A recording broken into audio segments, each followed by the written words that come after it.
ओम शांति। 9/8/2025।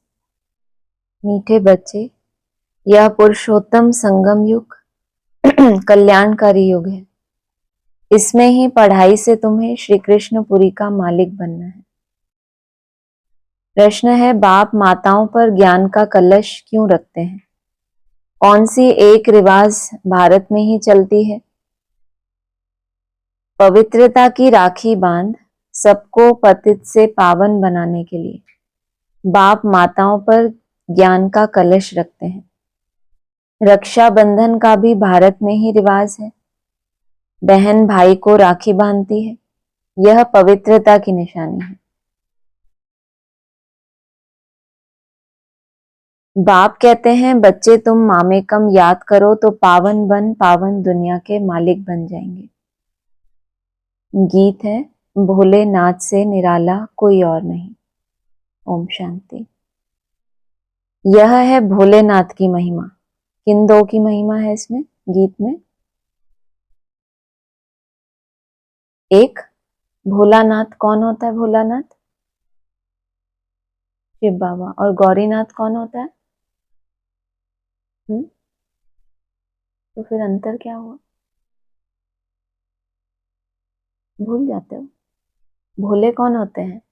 असुर होते हैं कि देवताएं होते हैं? महादेव को असुरों देवताओं सबका कंट्रोलर बताया या सिर्फ देवताओं का बताया? इसलिए तो कंट्रास्ट किया ना, भोलेनाथ से निराला और गौरीनाथ से निराला। तुम बच्चे जानते हो श्री लक्ष्मी नारायण को यह राज्य भाग्य किसने दिया? जरूर भगवान ने दिया होगा, क्योंकि स्वर्ग की स्थापना तो वही करते हैं। स्वर्ग की बादशाही भोलेनाथ ने जैसे लक्ष्मी नारायण को दी, वैसे ही श्री कृष्ण को दी। दी किसने? भोलेनाथ ने। किसको दी? जैसे लक्ष्मी नारायण को दी और वैसे ही फिर किसको दी? श्री कृष्ण को दी। तो श्री कृष्ण ही तो नारायण बनते हैं। और फिर भोलानाथ, भोलानाथ अभी किसको बताया? जो देवताओं का नाथ हो। आदि में अगर चले जाएं तो लक्ष्मी नारायण को दी बादशाही, और वैसे ही फिर किसको दी? श्री कृष्ण को। कब? 47 बताते हैं ना। 47 में राज तिलक दिया, तो उससे पहले विष्णु की नाभि से ब्रह्मा। कौन सा ब्रह्मा? प्रजापिता मतलब कौन सा ब्रह्मा? कहा ना, राम भी पढ़ते हैं तो नारायण भी पढ़ते हैं, दो रूप हो गए। तो जो संपूर्ण है, जो भोलानाथ है, उसने किसको दी बादशाही? पहले पहले लक्ष्मी नारायण कहो या उनका जो पुरुषार्थी स्वरूप है वो राम सीता कहो, और पहले उनको दी, उसके बाद फिर श्री कृष्ण को दी। राधे कृष्ण अथवा लक्ष्मी नारायण की बात तो एक ही है, परंतु राजधानी है नहीं। उन्हों को सिवाय परम पिता के कोई राज्य दे नहीं सकते। उन्हों का जन्म स्वर्ग में ही कहेंगे। यह तुम बच्चे ही जानते हो। तुम बच्चे ही जन्माष्टमी पर समझाएंगे। श्री कृष्ण की जन्माष्टमी है तो राधे की भी होनी चाहिए, क्योंकि दोनों स्वर्ग के वासी थे। राधे कृष्ण ही स्वयंवर के बाद लक्ष्मी नारायण बनते हैं। मुख्य बात है, उन्हों को यह राज्य किसने दिया? यह राजयोग कब और किसने सिखाया? स्वर्ग में तो नहीं सिखाया होगा। सतयुग में तो वह है ही उत्तम पुरुष। कलयुग के बाद होता है सतयुग, तो जरूर कलयुग अंत में राजयोग सीखे होंगे, जो फिर नए जन्म में राजाई प्राप्त की। पुरानी दुनिया से नई पावन दुनिया बनती है। जरूर पतित पावन ही आया होगा। अब संगम युग पर कौन सा धर्म होता है, यह किसको पता नहीं। पुरानी दुनिया और नई दुनिया का यह है पुरुषोत्तम संगम युग, जो गाया हुआ है। यह लक्ष्मी नारायण है नई दुनिया के मालिक। इन्हों की आत्मा को आगे जन्म में परमपिता परमात्मा ने राजयोग सिखाया, जिस पुरुषार्थ की प्रारब्ध फिर से नए जन्म में मिलती है। ऐसा नहीं जब सिखाया तब कोई प्रारब्ध नहीं मिली। क्या बताया? इनको अगले जन्म में, इन्हों की आत्मा को आगे जन्म में परमपिता परमात्मा ने राजयोग सिखाया, जिस पुरुषार्थ की प्रारब्ध फिर से नए जन्म में मिलती है। माना वहां तक जितनी भी यात्रा की, फिर नया जन्म लेते हैं तो बाबा ने मुरली में कहा अभी तुम बैगर हो, फिर नया जन्म लेंगे तो क्या होगा, गोल्डन स्पून इन माउथ होगा। तो वहीं की प्रारब्ध है जो यहाँ मिलती है। इनका नाम ही है कल्याणकारी पुरुषोत्तम संगम युग। जरूर बहुत जन्मों के अंत के जन्म में ही इन्हों को कोई ने राजयोग सिखाया होगा। कलयुग में है अनेक धर्म, सतयुग में था एक देवी देवता धर्म, संगम पर कौन सा धर्म है जिससे वह पुरुषार्थ कर राजयोग सीखे और सतयुग में प्रारब्ध भोगी। समझा जाता है संगम युग पर ब्रह्मा द्वारा ब्राह्मण ही पैदा हुए। चित्र में भी है ब्रह्मा द्वारा स्थापना कृष्णपुरी की। विष्णु अथवा नारायणपुरी कहो, बात तो एक ही है। अभी तुम जानते हो हम कृष्णपुरी के मालिक बनते हैं इस पढ़ाई से और पावन बनने से। शिव भगवानुवाच है ना, श्री कृष्ण की आत्मा ही बहुत जन्मों के अंत में फिर यह बनती है। 84 जन्म लेते हैं ना, यह है 84वां जन्म। इनका ही फिर ब्रह्मा नाम रखते हैं। नहीं तो फिर ब्रह्मा कहां से आया। ईश्वर ने रचना रची तो ब्रह्मा विष्णु शंकर कहां से आए, कैसे रचा, है ना। ईश्वर आकर रचना करते हैं तो ब्रह्मा विष्णु शंकर कहां से आए, कहां होंगे पहले,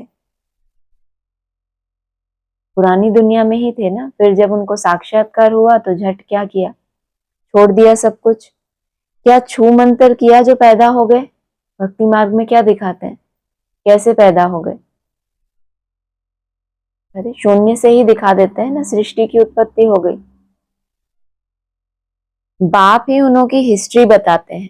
हिस्ट्री किसकी होती है, जिन्होंने जीवन जिया है, जिन्होंने कोई ना कोई पार्ट बजाया है तो उसकी हिस्ट्री गाई जाती है। एडॉप्ट किया जाता है तो नाम बदलते हैं। ब्रह्मा नाम तो नहीं था ना, कहते हैं बहुत जन्मों के अंत में, तो जरूर पतित मनुष्य हुआ।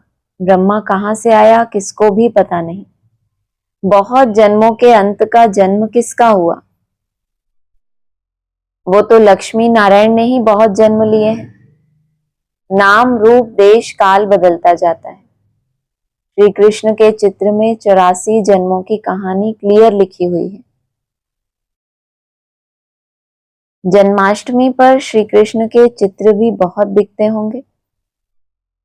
क्यों, क्योंकि चित्र में विशेषता क्या बताई, श्री कृष्ण के चित्र में क्या है क्लियर, 84 जन्मों की कहानी बहुत क्लियर है। बहुत क्लियर क्यों है, बाबा क्या कहते हैं, पूरी सीढ़ी चढ़नी है तो अनुभवी किसको कहेंगे, जिसने पूरा ही पार्ट प्ले किया और फिर यात्रा का क्या हो, पूरा अनुभवी हो। तो मन बुद्धि जितनी क्लियर होगी तो 84 की कहानी भी क्या होगी, उतनी ही क्लियर। तो जन्माष्टमी होती है, जब जन्म होता है तो क्या होता है, श्री कृष्ण के चित्र बहुत दिखते हैं। क्योंकि श्री कृष्ण के मंदिर में तो सब जाएंगे ना, राधे कृष्ण के मंदिर में ही जाते हैं। श्री कृष्ण के साथ राधे जरूर होगी। राधे कृष्ण प्रिंस प्रिंसेस ही लक्ष्मी नारायण महाराजा महारानी बनते हैं। उन्होंने ही 84 जन्म लिए, फिर अंत के जन्म में ब्रह्मा सरस्वती बने। बहुत जन्मों के अंत में बाप ने प्रवेश किया और इनको ही कहते हैं तुम अपने जन्मों को नहीं जानते हो, तुम पहले जन्म में लक्ष्मी नारायण थे, फिर यह जन्म लिया। उन्होंने अर्जुन का नाम कह दिया है कि अर्जुन को राजयोग सिखाया,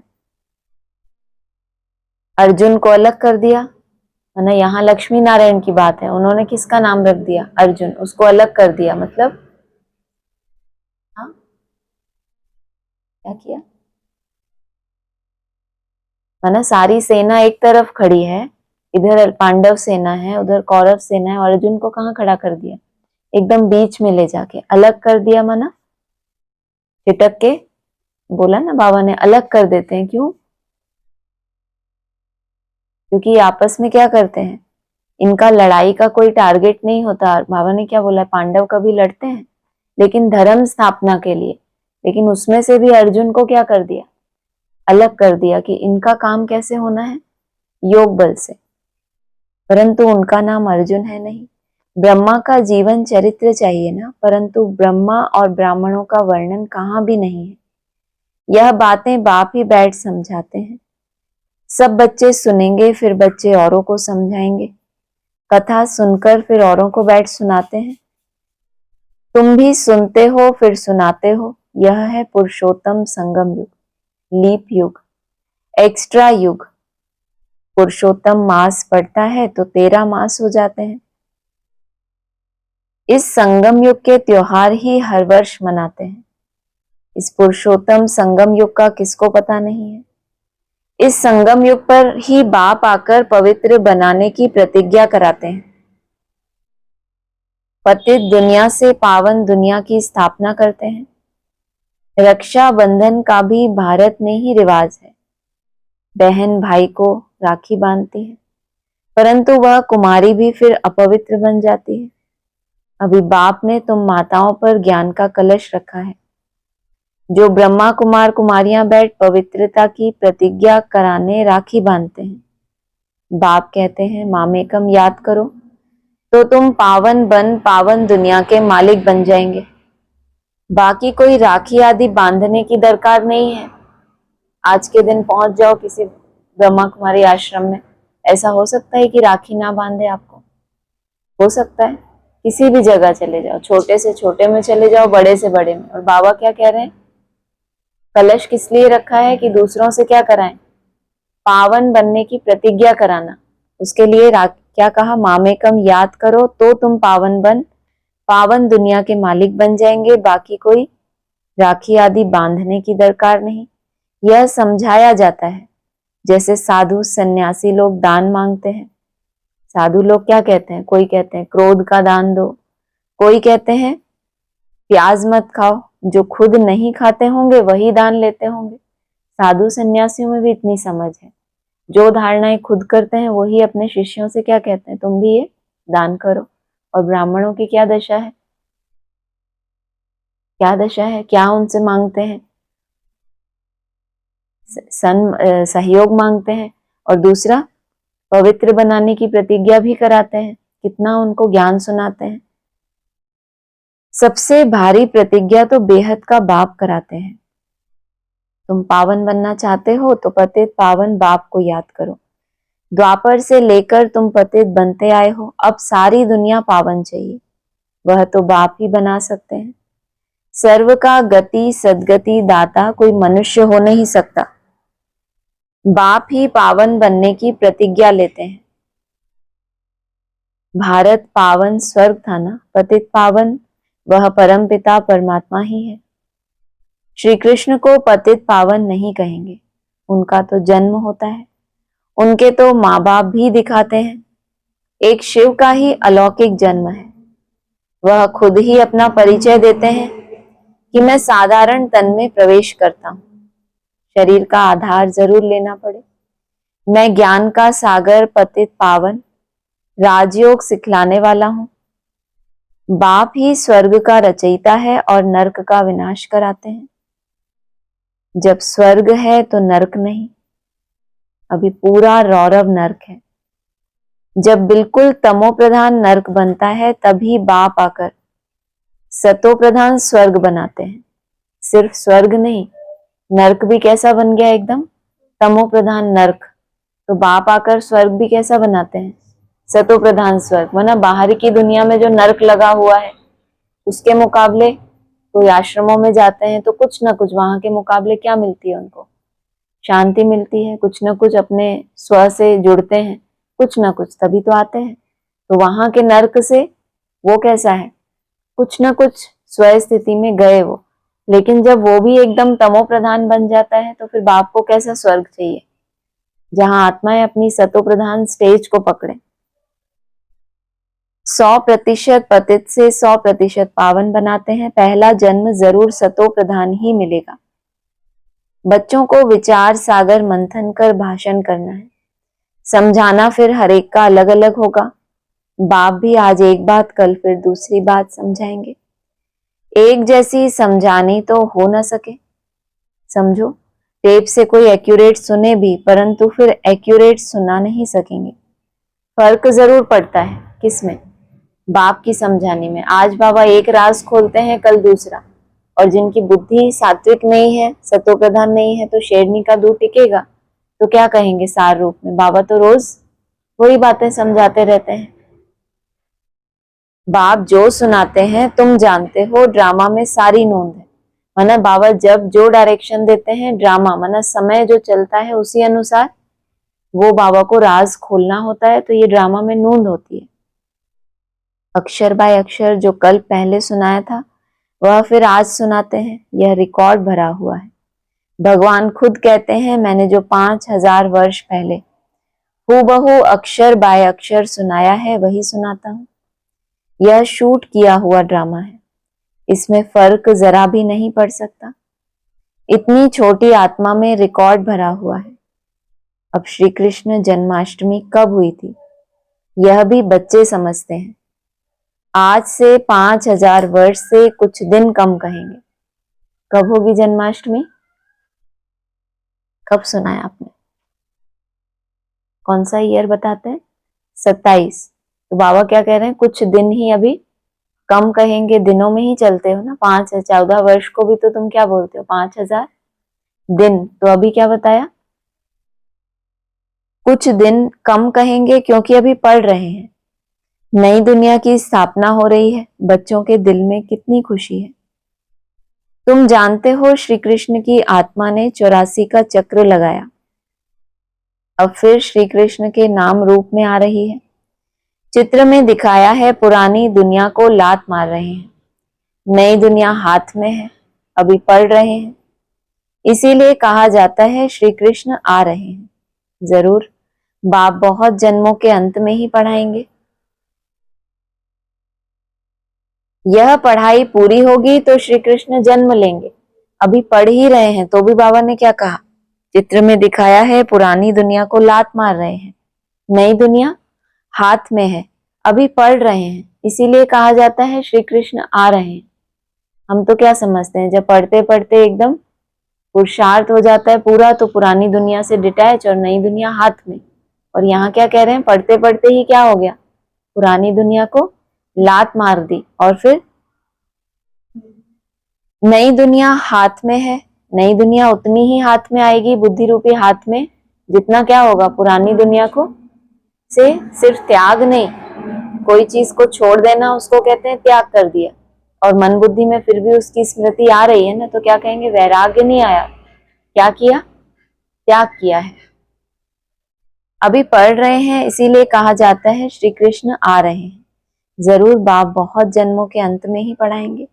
यह पढ़ाई पूरी होगी तो श्री कृष्ण जन्म लेंगे। तो सिर्फ पढ़ाई का आधार, और फिर जन्म होना माना आ रहे हैं, माना प्रत्यक्षता रूपी जन्म लेंगे। बाकी थोड़ा टाइम है पढ़ाई का। जरूर अनेक धर्मों का विनाश होने के बाद श्री कृष्ण का जन्म हुआ होगा। अभी क्या है ब्राह्मणों की दुनिया में? 27 तक क्या उम्मीद है? कितने अलग अलग धर्म वाले कितनी उम्मीदें लगा रखी हैं कि बाप आएगा। ये बहुत सी हर एक के मन में क्या है, कुछ ना कुछ स्वप्न में जी रहे हैं ना। फिर जब अनेक धर्मों का विनाश होगा तो क्या होगा? तब श्री कृष्ण का जन्म होगा। सो भी एक श्री कृष्ण तो नहीं, सारी श्री कृष्ण पूरी होगी। कितनी खुशी की बात है। एक श्री कृष्ण का जन्म नहीं होगा, क्या बोला? सारी कृष्ण पूरी होगी। तो कृष्ण का जन्म होगा किस आधार से बताया पीछे? हाँ, पुरानी दुनिया को लात मार रहे हैं, नई दुनिया हाथ में, और अभी पढ़ रहे हैं। पढ़ाई पूरी होगी तो श्री कृष्ण का जन्म होगा, अनेक धर्मों का विनाश होगा, लेकिन अकेला श्री कृष्ण नहीं, पूरी श्री कृष्ण पूरी होगी। तो उसकी विशेषता भी क्या होगी? जो उस पूरी में निवास करने वाले हैं उनकी विशेषता भी क्या होगी? लात मार रहे होंगे ना पुरानी दुनिया को। यह ब्राह्मण ही हैं जो फिर यह राजयोग सीख देवता पद पाएंगे। देवताएं बनते ही हैं नॉलेज से। बाप आकर मनुष्य से देवता बनाते हैं पढ़ाई से। यह पढ़ाई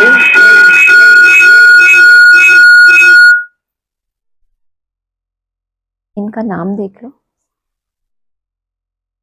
यह पाठशाला है, इसमें सबसे जास्ती टाइम लगता है। पढ़ाई तो सहज है, बाकी योग में है मेहनत। तुम बता सकते हो श्री कृष्ण की आत्मा अब राजयोग सीख रही है परमपिता परमात्मा द्वारा। शिव बाबा ब्रह्मा द्वारा हम आत्माओं को पढ़ा रहे हैं। बाप आकर मनुष्य से देवता बनाते हैं पढ़ाई से। यह क्या है? पाठशाला। फिर इसमें सबसे जास्ती टाइम लगता है। किसमें? उस पाठशाला में जाते हैं तो 12 साल पढ़ेंगे। कितना पढ़ेंगे? है ना, स्कूल में। फिर और कॉलेज बाबा ने ज्यादा से ज्यादा बता दिया कितना वर्ष चलती है, 20-22 वर्ष। और यहाँ पे कितना बताया? डबल, 40-44। तो कहा पढ़ाई में, रिमूव कर दो इनको, रिमूव करो, म्यूट मत करो, रिमूव कर दो।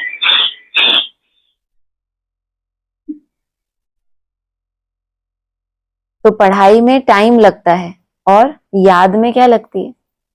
मेहनत। पहले तो पढ़ाई समझ में आए, उसके लिए भी, समझदार बनने के लिए भी क्या होता है कोई कोई को, उसके बाद उनकी असली मेहनत शुरू होती है। उसके पहले तो क्या होता है? भक्ति मार्ग की तरह पढ़ाई को धारण नहीं कर रहे, लीकेज को चेक नहीं कर रहे, तो क्या कहेंगे? अभी तो पढ़ाई में भी बहुत टाइम लगेगा और उसके बाद फिर शुरू होगी मेहनत योग की। तुम बता सकते हो श्री कृष्ण की आत्मा अब राजयोग सीख रही है परमपिता परमात्मा द्वारा। शिव बाबा ब्रह्मा द्वारा हम आत्माओं को पढ़ा रहे हैं विष्णुपुरी का राज्य देने। हम प्रजापिता ब्रह्मा के बच्चे ब्राह्मण ब्राह्मणियां हैं। यह है संगम युग। यह बहुत छोटा सा युग है। चोटी सबसे छोटी होती है ना, फिर उनसे बड़ा मुख, उनसे बड़ी बाहें और उनसे बड़ा पेट। चोटी सबसे छोटी होती है। संगम युग बहुत छोटा सा है। चोटी सबसे छोटी होती है मतलब जो चोटी का जितना ऊंचा पुरुषार्थ करेंगे उतना टाइम कम लेंगे या बहुत ज्यादा टाइम लेंगे? सूक्ष्म होते जाएंगे ना। कहा चोटी के बाल, एक की बात नहीं है। ये सब क्या है? सब कैसे हैं? बालों में जान होती है? जैसे जान ही नहीं है, लेकिन है कैसे? चोटी माना क्या? बहुत से बाल गोपाल कहा ना बाबा ने, इनका संगठन। तो कहा यह बहुत छोटा सा युग है, चोटी सबसे छोटी होती है ना, फिर उनसे बड़ा मुख, उनसे बड़ी बाहें, उनसे बड़ा पेट और उनसे बड़ी टांगे। विराट रूप दिखाते हैं ना। रावण का चित्र कितना बड़ा दिखाते हैं और राम को कैसा दिखाते हैं? एकदम छोटा रूप। तो विराट रूप में भी कई धर्मों की आत्माएं हैं। अब बहुत सारे धर्म हैं, वो सब कहीं ना कहीं क्या है उसमें दिखाए हुए हैं ना। आसुरी रूप भी दिखाए हैं, भयंकर रूप भी दिखाए हैं, देव रूप भी दिखाए हैं। लेकिन जो चोटी है, चोटी के जो पुरुषार्थी हैं वो क्या है? सबसे ज्यादा गुप्त। छोटा रूप माना सूक्ष्म रूप धारण करने वाले। विराट रूप दिखाते हैं परंतु उसकी समझानी कोई नहीं देते। तुम बच्चों को यह 84 जन्मों के चक्र का राज समझाना है। शिव जयंती के बाद है श्री कृष्ण जयंती। तुम बच्चों के लिए यह है संगम युग। तुम्हारे लिए कलयुग पूरा हो गया। बाप कहते हैं मीठे बच्चों, अब मैं आया हूं तुमको सुखधाम शांतिधाम ले जाने। तुम सुखधाम के रहवासी थे, फिर दुखधाम में आए, पुकारते हो बाबा आओ इस पुरानी दुनिया में। तुम्हारी दुनिया तो नहीं है। अभी तुम क्या कर रहे हो? योग बल से अपनी दुनिया स्थापन कर रहे हो। जिस दुनिया में अभी रह रहे हो, तुमको क्या लगता है अपनी दुनिया लगती है? तुमको पुरानी दुनिया में भेज दिया जाए कुछ दिन के लिए तो तुमको अपनापन आता है या क्या लगता है कि ये हमारी दुनिया नहीं है, हम यहाँ के लिए है ही नहीं? तो तुम क्या कर रहे हो फिर? योग बल से अपनी दुनिया स्थापन कर रहे हो। कहा भी जाता है अहिंसा परमो देवी देवता धर्म। तुमको अहिंसक बनना है, न काम कटारी चलानी है, न लड़ना झगड़ना है। बाप कहते हैं मैं हर 5000 वर्ष बाद आता हूँ। लाखों वर्ष की बात ही नहीं। बाप कहते हैं यज्ञ तप दान पुण्य आदि करते तुम नीचे गिरते आए हो। ज्ञान से ही सदगति होती है। मनुष्य तो कुंभकर्ण की नींद में सोए हुए हैं, जो जगते ही नहीं, इसीलिए बाप कहते हैं मैं कल्प कल्प आता हूं। मेरा भी ड्रामा में पार्ट है, पार्ट बिगर मैं भी कुछ नहीं कर सकता हूं। मैं भी ड्रामा के बंधन में हूं। माना ड्रामा में जैसे तुम बच्चों को कुछ ना कुछ पार्ट मिला हुआ है कि तुमको ऐसे ऐसे चक्कर लगाना ही है, छूट नहीं सकते उससे तुम। ऐसे बाबा को भी क्या है, ड्रामा का बंधन है, जो जो पार्ट मिला हुआ है उनको समय अनुसार बजाना ही है। पूरे टाइम पर आता हूँ, ड्रामा के प्लान अनुसार मैं तुम बच्चों को वापस ले जाता हूँ। अब कहता हूँ मन मना भव, परंतु इनका भी अर्थ कोई नहीं जानते। बाप कहते हैं देह के सर्व संबंध छोड़ मामेकम याद करो, तो तुम पावन बन जाएंगे। संबंध भी जुड़े हुए हैं और बाप को भी साथ में रखा हुआ है, तो क्या कहेंगे, सब संबंधों को छोड़ के सारी रचना कहाँ से मिले, एक बाप से, तब तुम पावन बनेंगे। बच्चे मेहनत करते रहते हैं बाप को याद करने की। यह है ईश्वरीय विश्वविद्यालय, यह आध्यात्मिक विद्यालय नहीं है। ये कौन सा विद्यालय है, ईश्वरीय विश्वविद्यालय, सारे विश्व को सदगति देने वाला। दूसरा कोई ईश्वरीय विश्वविद्यालय हो न सके। ईश्वर बाप खुद आकर सारे विश्व को चेंज करते हैं, हेल से हेवन बनाते हैं, जिस पर फिर तुम राज्य करते हो। शिव को बबूलनाथ भी कहते हैं, क्योंकि वह आकर तुमको काम कटारी से छुड़ाए पावन बनाते हैं। भक्ति मार्ग में तो बहुत शो है, यहाँ तो शांत में याद करना है। वह अनेक प्रकार के हठ योग आदि करते हैं, उनका तो निवृत्ति मार्ग ही अलग है। वह ब्रह्म को मानते हैं। भक्ति मार्ग में क्या होता है, ब्राह्मणों की दुनिया में भक्ति मार्ग जहां चल रहा है तो क्या होता है, बहुत ज्यादा शो होता है, दिखावा होता है। योग में भी बैठेंगे, संगठन भी करेंगे तो कुछ ना कुछ एक्टिविटीज होती है। यहाँ बाबा ने क्या बोला, तुमको एकदम शांत में याद करना है, ना अंदर में पहले क्या हो, स्थापन, शांति स्थापन हो, तब तुम उस बाप से कनेक्ट हो सको। वहां अनेक प्रकार के हठ योग होते हैं, अनेक प्रकार की एक्टिविटीज चलती रहती हैं। ताज पहन लेंगे, स्वर्ग का चले गए, ये विजुअलाइज कर लिया, बहुत कुछ चलता रहता है ना, कि मन क्या हो, मन को कुछ ना कुछ नया चाहिए। तो इसीलिए उनका तो निवृत्ति मार्ग ही अलग है। ये नहीं सिखाते कि अपने घर गृहस्थ में रह के कैसे बीच बीच में कुछ कुछ सेकंड का अभ्यास आपको क्या बनाएगा। क्या बोला था बाबा ने, बांधेली कहीं भी बैठे याद कर रही है, 10-20 वर्ष वालों से भी क्या कर सकती है, ऊंच पद। तो उनका तो फिर निवृत्ति मार्ग ही अलग हो गया ना, जो 10-20 वर्ष वाले। और बांधेली कहाँ है, प्रवृत्ति मार्ग में। और छोटा छोटा ये जो इकट्ठा कर रही है अपना, शांत में रह के याद करना, उससे कमाई हो रही है। वह ब्रह्म को मानते हैं, ब्रह्म योगी तत्व योगी है। वह तो हो गया आत्माओं के रहने का स्थान, जिसको ब्रह्मांड कहा जाता है। वह फिर ब्रह्म को भगवान समझ लेते हैं, उसमें लीन हो जाएंगे। गोया आत्मा को मॉर्टल बना देते हैं। लीन हो गई आत्मा माना विनाशी। सोचो, जबकि आत्मा जब शरीर छोड़ देती है तो क्या समझते हैं, परमात्मा में विलीन हो गई, तो उसका अपना अस्तित्व समाप्त हो जाए, ये तो अच्छी बात है ना। लेकिन यहाँ मॉर्टल बता दिया, माना उसी में समा गई। किस हिसाब से, कि अब ये आत्मा कोई ऐसा विशेष पार्ट नहीं बजाने वाली सृष्टि के कल्याण के लिए। स्प्रे है आपके पास, तो क्या कहेंगे, आत्मा मॉर्टल हो गई, विनाशी हो गई, अर्थात क्या बताया, विनाशी हो गई, माना कोई चेतना नहीं है। बाप ने अपनी मेहनत से जो आत्मा बाप समान बने, वो कैसी होगी। बाबा ने क्या कहा है, वहां ब्रह्म तत्व में आत्माएं अपनी ही ताकत से खड़ी रहती हैं। जैसे स्टार्स को देखो, सितारे देखे हैं ना आसमान में कैसे खड़े हुए, कोई आधार है। ऐसे ही बाबा ने टैली किया उनको, कि ब्रह्म तत्व में वो आत्माएं अपनी ही ताकत से खड़ी हुई हैं। अब आत्मा को खड़े होने के लिए पैर चाहिए क्या, शरीर को तो पैर चाहिए, लेकिन आत्मा को अपनी ही ताकत से वहां खड़ी है। मतलब क्या है इसका, मॉर्टल है तो क्या मतलब उसका, वो तो समा गई, जैसे जड़वत, कुछ है ही नहीं उसमें अपनी ताकत, बस जहां ले जाके उसको फेंक दिया वहां पड़ी है। फिर जब समय आएगा तो नीचे आके जन्म ले लेगी, तो बीच में तो कोई आनंद नहीं हुआ ना। और तुम आत्माएं यहाँ जिस स्टेज में बाप समान बने हो, परम धाम में बाप के उतना नजदीक अपनी ताकत से जाओगे, या बाप तुमको करेगा, खींचेगा अपनी तरफ। यहाँ जो संस्कार धारण किया है अपनी ताकत से वहां खड़े रहेंगे। बाप कहते हैं मैं ही आकर सर्व की सद्गति करता हूँ। शिव बाबा ही सर्व की सद्गति करते तो वह है हीरे जैसा, फिर तुमको गोल्डन एज में ले जाते हैं। तुम्हारा भी यह हीरे जैसा जन्म है, फिर गोल्डन एज में आते हो। यह नॉलेज तुमको बाप ही आकर पढ़ाते हैं, जिससे तुम देवता बनते हो। फिर यह नॉलेज प्रायः लोप हो जाती है। इन लक्ष्मी नारायण में भी रचता और रचना की नॉलेज नहीं है। अच्छा, मीठे मीठे सिकीलदे बच्चों प्रति माता पिता बाप दादा का याद प्यार गुड मॉर्निंग। रूहानी बाप की रूहानी बच्चों को नमस्ते।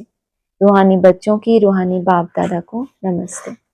धारणा के लिए सार है, इस पुरानी दुनिया में रहते डबल अहिंसक बन योग बल से अपनी नई दुनिया स्थापन करनी है। अपना जीवन हीरे जैसा बनाना है। बाप जो सुनाते हैं उस पर विचार सागर मंथन कर दूसरों को सुनाना है। सदा नशा रहे कि यह पढ़ाई पूरी होगी तो हम कृष्णपुरी में जाएंगे। वरदान है अपवित्रता के नाम निशान को भी समाप्त कर हिज होलीनेस का टाइटल प्राप्त करने वाले होली हंस भव। हिज होलीनेस किसको कहा जाता है लौकिक दुनिया में? लौकिक दुनिया में जो जज होता है इसको क्या कहते हैं? हाईनेस कहते हैं। तो कहा अपवित्रता के नाम निशान को भी समाप्त कर हिज होलीनेस का टाइटल प्राप्त करने वाले होली हंस भव। जैसे हंस कभी भी कंकड़ नहीं चुकता रत्न धारण करते हैं, ऐसे होली हंस क्या नहीं देखते? हंस क्या नहीं देखते? किसी के अवगुणों को नहीं देखते, अर्थात कंकड़ को धारण नहीं करते। माना देख लिया समझ आ गया ऐसा है, लेकिन फिर क्या नहीं करना उसको? अपनी बुद्धि से कोई सर्टिफिकेट नहीं देना ये ऐसा है, क्योंकि उस आत्मा को बाप ने अपना बनाया। तो क्या कहा? दिल में नहीं समाना उस बात को, देख लिया समझ लिया और फिर अपना पुरुषार्थ करना। वे व्यर्थ और समर्थ को अलग कर व्यर्थ को छोड़ देते हैं, समर्थ को अपना लेते हैं। ऐसे होली हंस ही पवित्र शुद्ध आत्माएं हैं। उनका आहार और व्यवहार सब शुद्ध होता है। आहार बहुत शुद्ध भगवान आपको दे और व्यवहार में शुद्धि ही नहीं आई तो वो शुद्ध आहार काम का हुआ? तो सूक्ष्म से स्थूल होगा ना। तो क्या कहा? आहार व्यवहार। तो वो पवित्र शुद्ध आत्मा है, जबकि पवित्रता शुद्धता हम एक ही बात समझते हैं ना। पवित्र आत्मा बनती है पहले और फिर शुद्धता कहाँ धारण करती है? अपने शरीर में भी शुद्धता धारण करती है। ऐसे होली हंस ही पवित्र शुद्ध आत्माएं हैं, उनका आहार व्यवहार सब शुद्ध होता है। जब अशुद्धि अर्थात अपवित्रता का नाम निशान भी समाप्त हो जाए तब भविष्य में हिज होलीनेस का टाइटल प्राप्त हो। इसलिए कभी गलती से भी किसी के अवगुण धारण नहीं करना। स्लोगन है सर्वंश त्यागी वह है जो पुराने स्वभाव संस्कार के वंश का भी त्याग करता है। सर्व अंश कहो या सारा ही वंश कहो, सर्वंश में दोनों ही आ जाता है। तो यहां बोला पुराने स्वभाव संस्कार का ही विस्तार है। जो छोटी छोटी भूलें भी होती हैं वो क्या है? जो पुराने हमारे स्वभाव संस्कार थे उसी का ही क्या है? ये विस्तार है। अव्यक्त इशारे हैं, कोई भी कार्य करते बाप की याद में लवलीन रहो। किसी भी बात के विस्तार में ना जाकर विस्तार को बिंदी लगाए बिंदी में समा दो। बिंदी बन जाओ, बिंदी लगा दो। विस्तार को बिंदी लगाओ और बिंदी में समा दो। कितनी सारी बिंदियां हैं? विस्तार को बिंदी लगाओ, पहले उस विस्तार को रोको और फिर खुद पॉइंट ऑफ लाइट को इमर्ज करो और फिर उन सारे ही विस्तार को उसमें समाना कि मैं पॉइंट हूं और ये सब कुछ क्या हो रहा है? इसमें समा रहा है। अब कोई संकल्प नहीं उठना इस टॉपिक के ऊपर। एक छोटी सी ड्रिल है ना जो बाबा ने इसमें बताई, हमें क्या लगता है? विस्तार को पहले बिंदी लगाना, विस्तार में ना जाकर पहले तो कोशिश करें कि विस्तार में ना जाएं। चलो चले गए तो अब क्या करें? पहले उसको रोको, फिर क्या करो? अपनी बिंदी को इमर्ज करो, फिर उस सारे विस्तार को महसूस करो कि ये सब कुछ इसमें समा रहा है। अब कुछ भी इसमें से बाहर नहीं आने वाला। बिंदी में समा दो, बिंदी बन जाओ, बिंदी लगा दो। पहले उसको बिंदी लगाई, माना उसको रोका, और फिर खुद बिंदी बन जाओ। फिर उस बिंदी में उसको जो रोका हुआ है उसको समा दो। सिर्फ रोक के रखेंगे तो वो जैसे ही बांध टूटेगा तो क्या होगा, वो उसको पॉजिटिव करके उसमें क्या सार है, कैसे हर ड्रामा कल्याणकारी, कुछ अच्छा चिंतन करके उसको क्या करो, समा दो। तो बिंदी बन जाओ, बिंदी लगा दो तो सारा विस्तार, सारी जाल सेकंड में समा जाएगी। सेकंड तो लगता ही नहीं है, क्योंकि ये विधि है। हर चीज को समाप्त करने की, व्यर्थ को एक विधि होती है कि करना क्या है। आप विस्तार को एज इट इज अपने अंदर समा लेते हो कि स्टॉप स्टॉप नहीं, रोको रोको। उसको पॉजिटिव करके समाओ कि इसके चिंतन में कोई फायदा नहीं, सब ड्रामा कल्याणकारी है, स्टॉप। तो अब आपने उसको क्या किया, पहले टर्न किया, फिर उसको पॉइंट लगाया। सीधा ही व्यर्थ को आप पॉइंट लगाना चाहो, वो बार बार बाहर आएगा। तो कहा सारा विस्तार, सारी जाल एक सेकंड में समा जाएगी और समय बच जाएगा, मेहनत से छूट जाएंगे, बिंदी बन बिंदी में लवलीन हो जाएंगे। अच्छा, ओम शांति।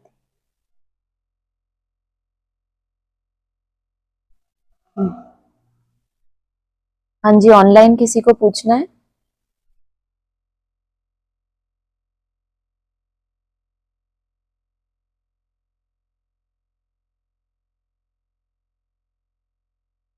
ठीक है, ओम शांति।